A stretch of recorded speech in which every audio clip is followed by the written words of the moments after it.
Daf Ain Tet et Daf P. Bonjour à tout le monde. Aujourd'hui, Devant Hashem, on va s'attarder sur les biens que la femme va rentrer dans le cadre du mariage. Et quels sont les statuts de ces biens? À qui ils appartiennent? Est-ce que ça appartient à l'homme, à la femme, ou aux deux en même temps d'une certaine manière? Ou bien, en fait, on va voir plusieurs possibilités dans ces choses-là. En fait, pratiquement toutes les possibilités sont possibles.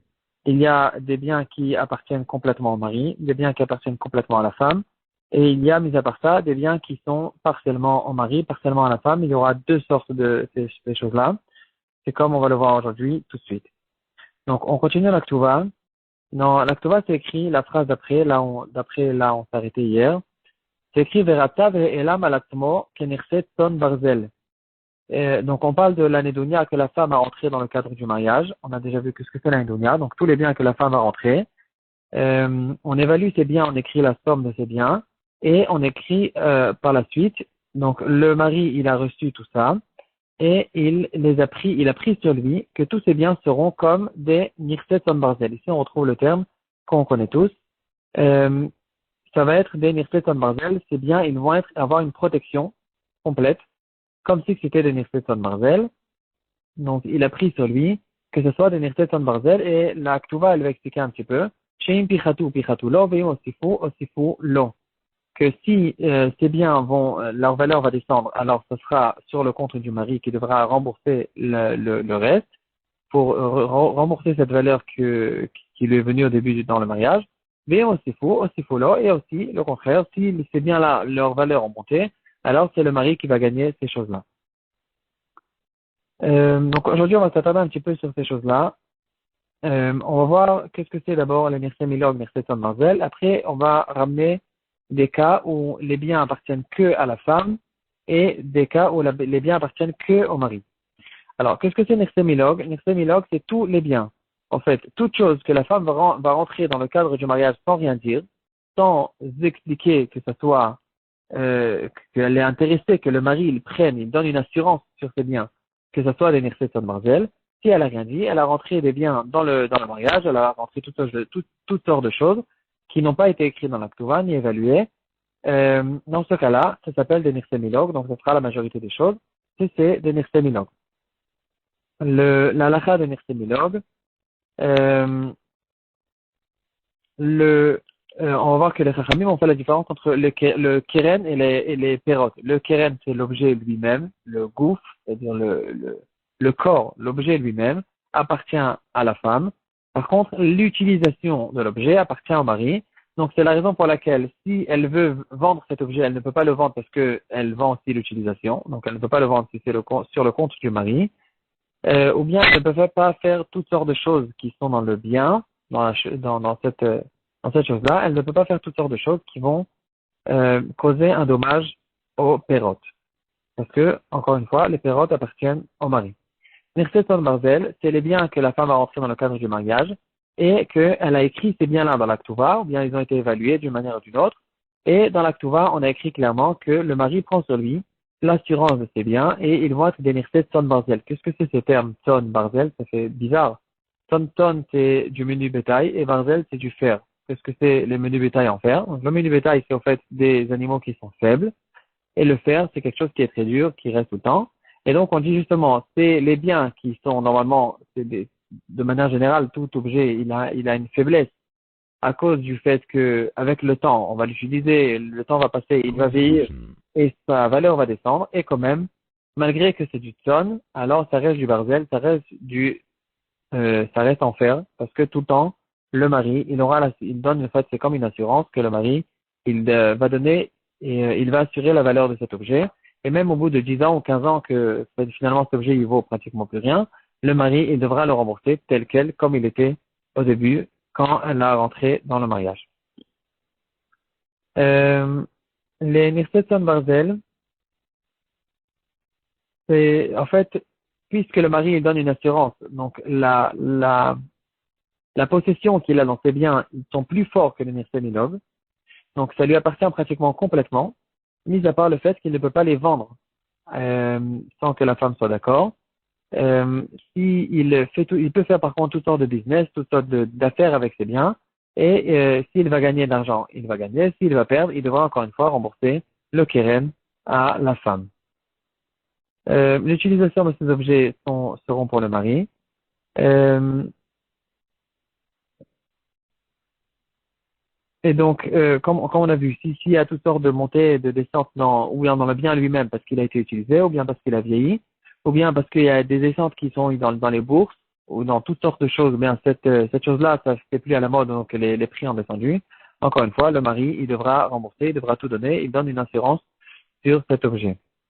Malgré que le mari peut utiliser, c'est à lui en fait l'utilisation de cet objet, quand même, il ne peut pas empêcher sa femme d'utiliser aussi l'objet parce qu'il y a une autre phrase dans l'acte qui dira le mari et la femme ont l'utilisation de tous les objets qui se trouvent dans la maison de manière égale. Donc la femme aussi, elle peut utiliser cet objet et il ne veut pas le déranger euh, en disant qu'en fait que ça lui appartient.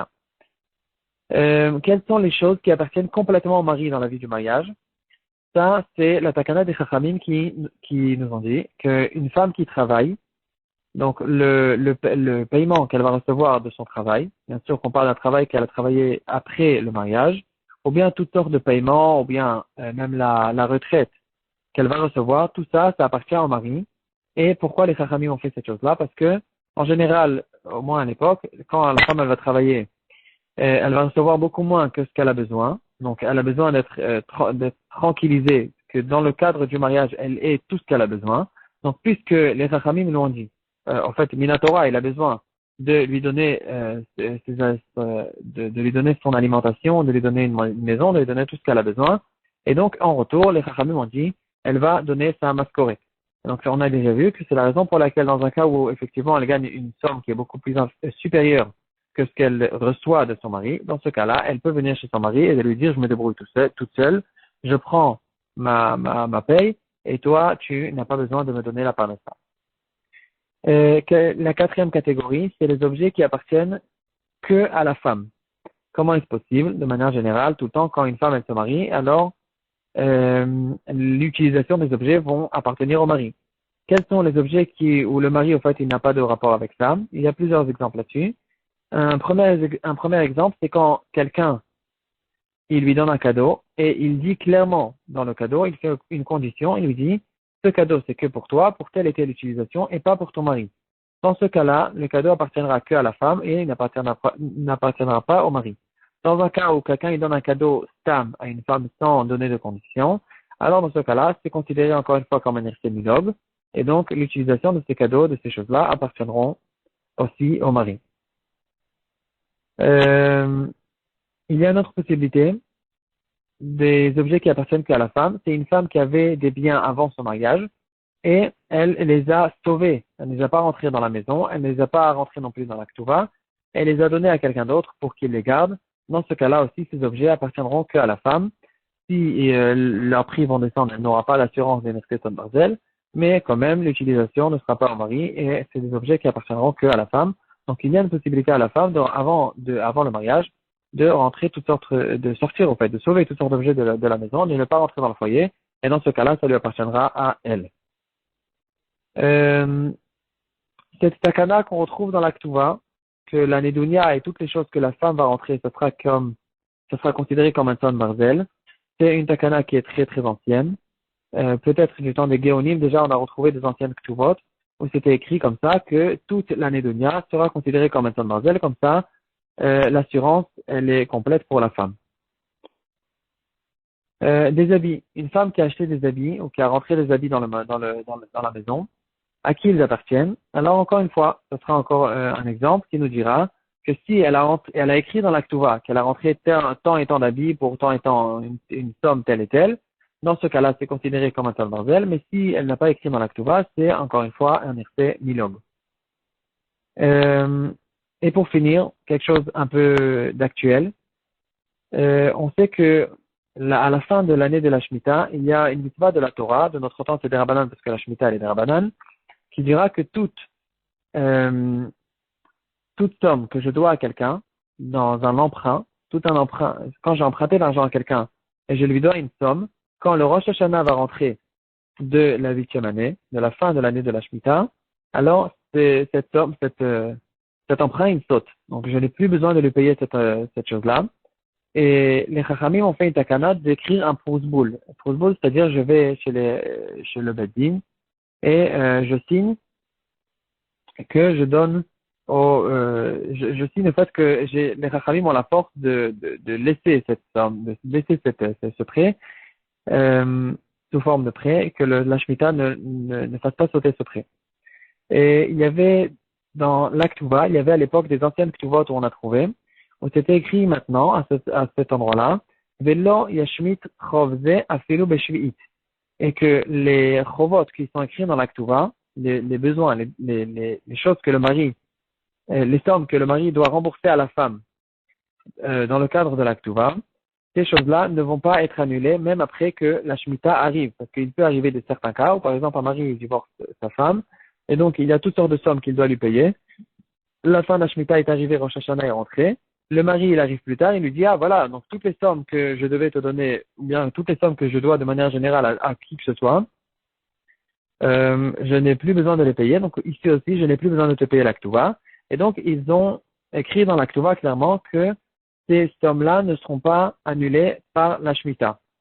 De notre temps, on n'a pas du tout, personne pratiquement, on a l'habitude de rajouter cette phrase. Et pourquoi? Quelle est la raison? La raison, elle est très simple.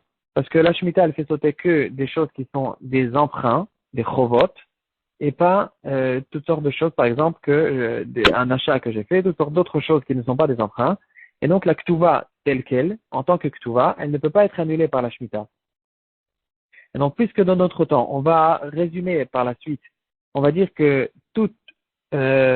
on va dire que toutes les sommes qu'on a besoin de rentrer dans le cadre de la Ktuva, on va faire en fait un résumé, on va donner une somme globale.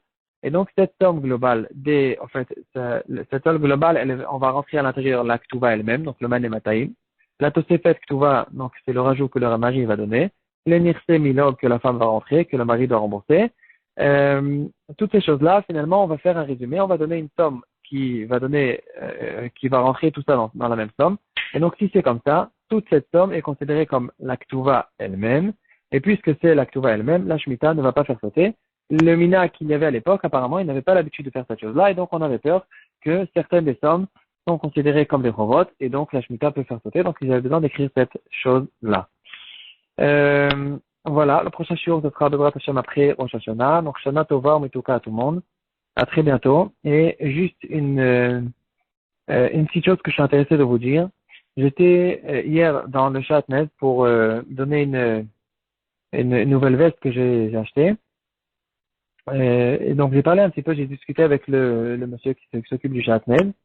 Il m'a montré quelques exemples de costumes où il m'a dit on a trouvé une fois dans ce costume, dans ce genre de costume, on a trouvé une fois où il n'y avait pas de chatnez. Donc il m'a dit 98% de ces costumes avaient un problème de chatnez et c'est quelle marque? Je lui ai dit c'est quelle marque? C'est quoi comme costume? C'est quelle firme? Et il m'a dit c'est Hugo Boss. Donc nous en tant que Français on aime bien Hugo Boss. Donc il faut faire attention, les Hugo Boss, apparemment il faut les vérifier du chatnez parce que il y a une grande majorité où ils ont un gros problème de chatnez. Les Chachamim nous disent que quelqu'un qui est habillé avec un habit de chatnez, les tfilotes sont bloquées, elles n'arrivent pas à monter. Donc c'est très grave et surtout maintenant en Rosh Hashanah et Yom Kippour, on a bien besoin de notre tfilote. Donc il faut faire vraiment très attention à ça. Shana Tova, Ometuka et à bientôt.